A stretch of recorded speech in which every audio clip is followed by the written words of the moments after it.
I've been a rich man and I have been a poor man and I choose rich every fucking time.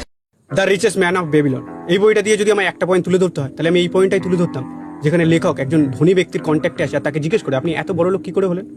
ধনী মানুষটা বলে তুমি নিজেকে ক টাকা দাও। মানে তুমি 10 টাকা ইনকাম করো, 3 টাকা খাবারের দোকানে দাও, 2 টাকা কাপড়ের দোকানে দাও, 5 টাকা এদিক ওদিক খরচ করো। এখানে তুমি নিজেকে ক টাকা দেবে? 1 টাকাও না, জিরো। আগে তুমি নিজেকে টাকা দাও, তারপর এখানে আসো। লেখক বুঝে যায় আর 2 টাকা জমানো শুরু করে। আর কিছু মাস পর সেই টাকা জমিয়ে সেই মানুষটার কাছে যায় আর ধনী মানুষটা জিজ্ঞেস করে এবার তুমি এই জমানো টাকাটা কি করলে? বলে কি করবে? বলে এখন তো তোমার কাছে কিছু টাকা আছে, তো এই টাকাটা এমন একটা জায়গায় রাখার চেষ্টা করো যেখান থেকে আরেকটু টাকা আসে। কিন্তু দেখবে বেশি টাকা আসার লোভে এমন জায়গায় নিজের টাকাটা রাখবে না যেখান থেকে এই টাকাটা পুরো ডুবে যায়। এবার লেখক তার জমানো 50টা টাকা এমন একটা বিজনেসম্যানকে দেয় যার টাকার দরকার ছিল, আর বিজনেসম্যান কিছু মাস পর তাকে তার 50টা টাকাও ফিরিয়ে দেয় আর এক্সট্রা 20টা টাকাও দেয়।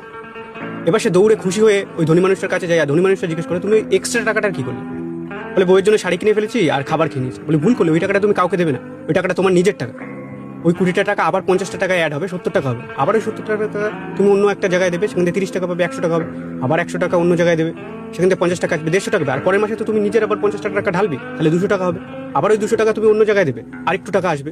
আবার পরের মাসে তুমি নিজের টাকা ঢালবে। এরকম করতে করতে করতে করতে ওই টাকার অ্যামাউন্টটা একদিন এত বড় হয়ে যাবে যে এবার তুমি যদি ওটা ভেঙেও সারা জীবন খাও তবুও তোমার ওই টাকাটা পুরোবে না, উল্টে আরো বাড়তে থাকবে। তখনই তুমি পেয়ে যাবে ফাইন্যান্সিয়াল ফ্রিডম। কারণ এখন টাকা তোমার জন্য কাজ করছে, এখন তোমাকে আর টাকার জন্য কাজ করতে হবে। এবার আমাকে অনেকে বলে দাদা তুমি হাসো না। আরে আমি হাসলে কি এমন হয়ে যাবে? কি হয়ে যাবে? প্রতিটা ক্রিয়েটারই তো হাসাচ্ছে, আমি না একটু বোঝানোর চেষ্টা করি।